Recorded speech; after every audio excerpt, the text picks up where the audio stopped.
दोस्तों, इंसान के जिस्म की कुछ ज़रूरियात ऐसी होती हैं जिनको रोकना उसके लिए मुमकिन नहीं होता, जिनसे फ़रागत बहुत ही ज़रूरी होती है।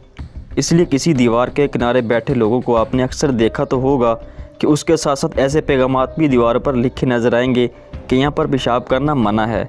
ये तो हमारे मुल्क का अपना कल्चर है, लेकिन दुनिया के मुख्तलिफ ममालिक के अंदर ऐसा कल्चर बिल्कुल मौजूद नहीं है और रफ़े हाजत से फ़ारग होने के लिए वहाँ पर पब्लिक टॉयलेट मौजूद होते हैं, जिनके इस्तेमाल के लिए कवानीन हर मुल्क की तर्ज़ मईशत के हिसाब से जुदा जुदा होते हैं। ऐसे कुछ अनोखे कवानीन आज की इस वीडियो में हम आपको बताएंगे, तो इस वीडियो को लास्ट तक लाजमी देखते चलिएगा। पाकिस्तान में पब्लिक टॉयलेट के इस्तेमाल के बाद जब बाहर निकले तो एक फ़र्द आपसे 10 रुपये ज़रूर लेने के लिए बैठा होता है। मगर ये सिर्फ पाकिस्तान ही में नहीं, बल्कि अगर आप मिस्र चले जाएँ, वहाँ के पब्लिक टॉयलेट भी इस्तेमाल करेंगे तो टॉयलेट का इस्तेमाल तो बिल्कुल मुफ्त होगा, लेकिन टॉयलेट पेपर्स के पैसे आपको देने होंगे या फिर आपको अपना टॉयलेट पेपर साथ लेकर जाना पड़ेगा। दोस्तों, लंदन में अब रात के वक्त सड़कों पर ऐसे टॉयलेट नज़र आते हैं जो दिन में वहाँ से हटा लिए जाते हैं और सिर्फ रात के वक्त मुख्तलिफ जगहों पर लाकर रख दिए जाते हैं, जहाँ पर लोग आराम से फ़ारग हो सकें।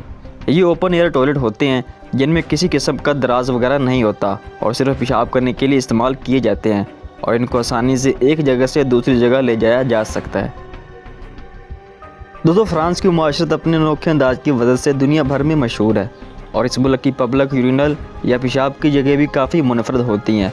इन्होंने सुर्ख गमलों की शक्ल के सुर्ख डब्बे जिनमें वक्ती ज़रूरत फ़ारग हुआ जा सके सड़क के किनारे लगाए रखे हैं और इसमें मौजूद मिट्टी इनको जज़ब भी कर लेती है। दोस्तों, सिंगापुर का शुमार दुनिया के उन ममालिक में होता है जहाँ पर सफाई का बहुत ही ख्याल रखा जाता है।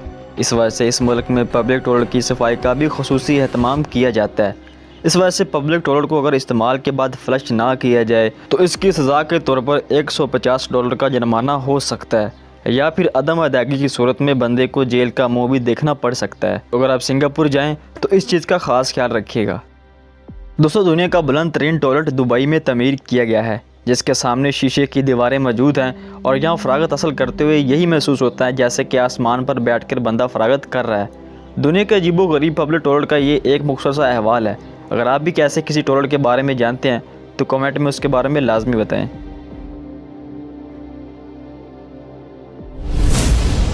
दोस्तों, बरतानिया की मरूफ तरीन एजेंसी MI5 नए जासूसों की भर्ती के लिए एक अनोखे मोजी टेस्ट का इस्तेमाल कर रही है। उम्मीदवारों को बरतानिया की आला खुफिया एजेंसी में से एक बनने के लिए सख्त इम्तहानात का एक सिलसिला पास करने पर मजबूर किया गया है। इन टेस्टों में से एक को जदीद मोड भी दिया गया है।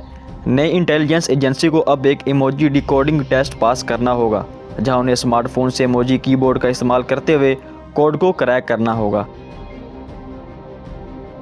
दोस्तों, क्रैक दी कोड गेम का मकसद ऐसे दरख्वास्त हिंदगान को ख़त्म करना है जिनमें बर्दाश्त की कमी है या जो कोड पर काम नहीं कर सकते।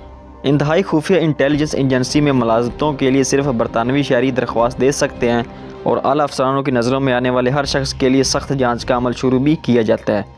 कोई भी मुलाजमत हासिल करने के लिए दरख्वास्त हिंदगान के लिए ज़रूरी है कि वो काबिलियत के इंटरव्यू और टेस्टों का एक सिलसिला पास करे, बाशमूल के इमोजी टेस्ट, ड्रग टेस्ट वगैरह। फिर मरहलावार अमल में दस्तावेज़ की जाँच पड़ताल शुरू की जाती है।